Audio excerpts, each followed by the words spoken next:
why are we here is to talk about the book, and it's about mega diplomacy.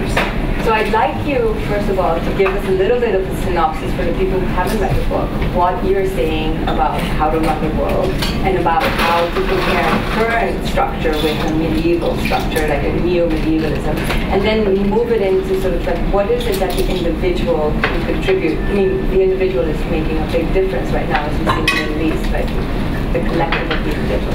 And that's sort of the idea that I have in mind. So.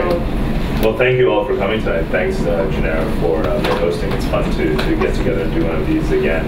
Well, I've been watching the news a lot lately, and appeared on it a few times. And it seemed to me that with social media, you can get 100 people together and start a revolution. So that's why you're all here tonight. You're being recruited, tapped for Janera's revolution. Yeah, right. But I'm really glad that you mentioned, linking the individual to the global. That's kind of what this whole book is about. Right. Because ordinarily you'd see a book with this title and you'd think, this is a book about how to reform the United Nations and how American foreign policy should look in the 21st century and how the U.S. should deal with China. And that's basically what books in this genre are all about.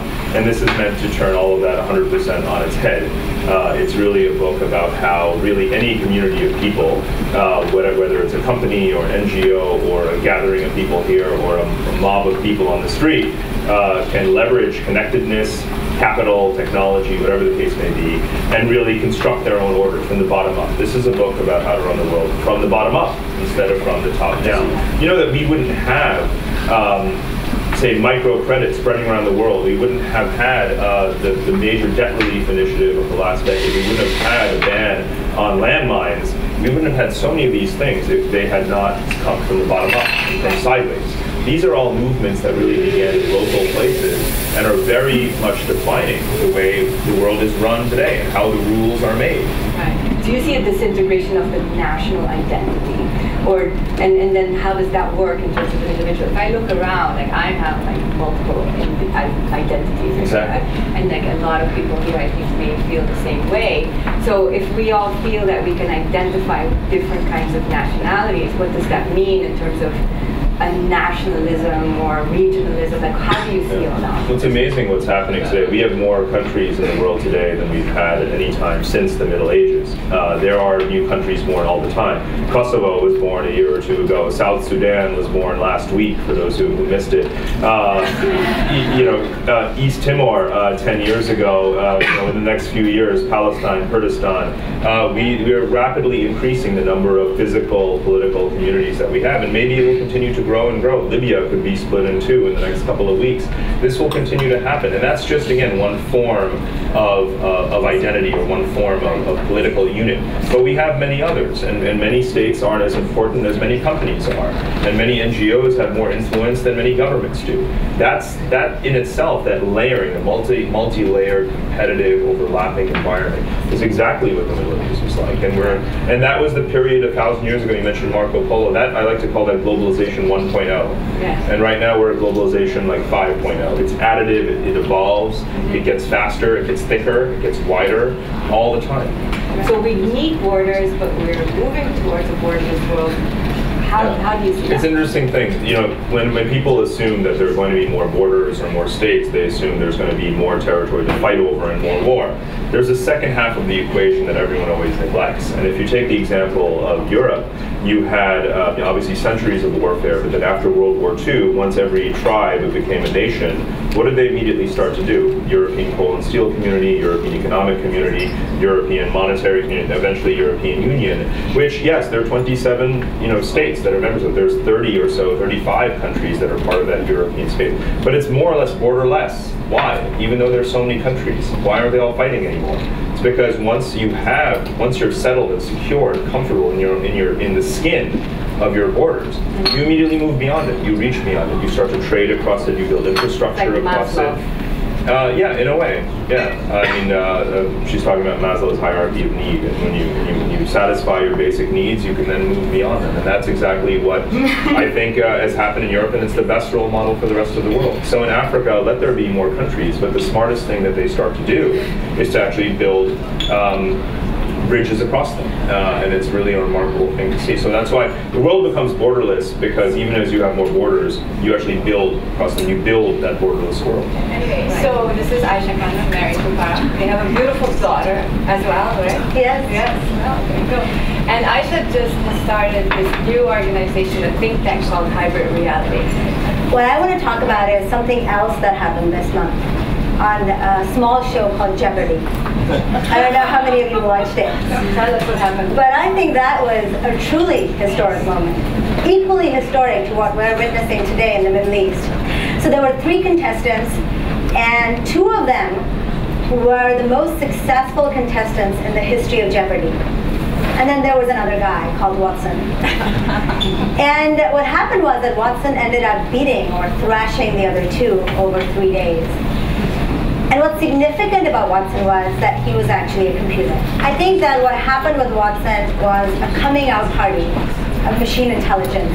I think it was a coming out party for the new age that we're entering. And I'm calling it, along with everybody who's in the Hybrid Reality Institute, we think of it as a hybrid age. So, you know, we had the Stone Age, the Agrarian Revolution, the Neolithic Age, then we had the Information Age, Industrial Age, Information Age. Now we see a lot of people talking about machine intelligence, 3D printers, and how eventually we'll integrate with machines. Ray Kurzweil, I don't know if you know about him, he talks about how we'll become one with machine altogether. Well, what will happen between today and that point when machines become as intelligent as humans? So this transition phase is a hybrid phase, where we move from just information being exchanged between machines or devices that we carry to an age where we live with machines. Do you see this integration with technology also influencing the human being, influencing the machine? I mean, if you look at people who have the Roomba, I don't know if you know about the Roomba. It's a little vacuum. It's very cute. It's like this big. It runs around your home and it just cleans stuff up. And 2 of my friends said that they feel really bad for it after a while, that it must get tired. And it's crazy, but Sherry Turkle, who's a very well-known sociologist at MIT, talks about this, that when it's a childlike, artificial piece of intelligence, we nurture it, and it is our nature that we love what we nurture. So we're actually programmed to be vulnerable to machines, and as these machines come, and they're not going to be very smart for quite a long time, they're going to be these cutesy little robots around our homes, and we'll be able to talk to them using voice and gesture. So if you played with Connect, you know that already human-machine interface is reaching a big change. You know, it's not normal to input things and type, and then you have to put something on and off. All that is going to change. We'll never have to turn on technology. We'll never have to use a keyboard to interact with it. It's going to be much more natural. And when it's natural, we'll begin to feel the same emotions that we do for each other. I think governments should subsidize education, technological and education, and access to technology. I think it's a human right. I've worked in human rights for a very long time in South Asia. And access to technology, just like we used to say, you know, there's food, there is a roof over one's head, and there's education. These were the slogans of all those corrupt politicians. And they had a point. They could never provide it to the people. I think technology should be added to that. And the moment you have some part of the population that has access to this and other parts that doesn't, then you're just locking those behind for generations.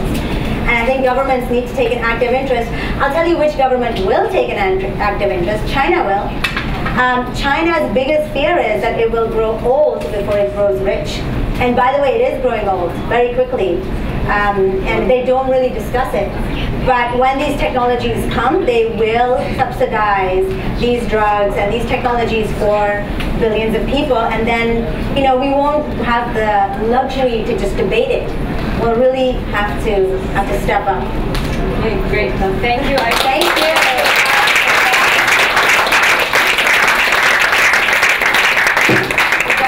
You guys are both been really great. Thank you for coming out. Thank you for coming and talking to all of us. And I don't know when the next one will be, but you'll get an email. Thank you for coming. Thank you.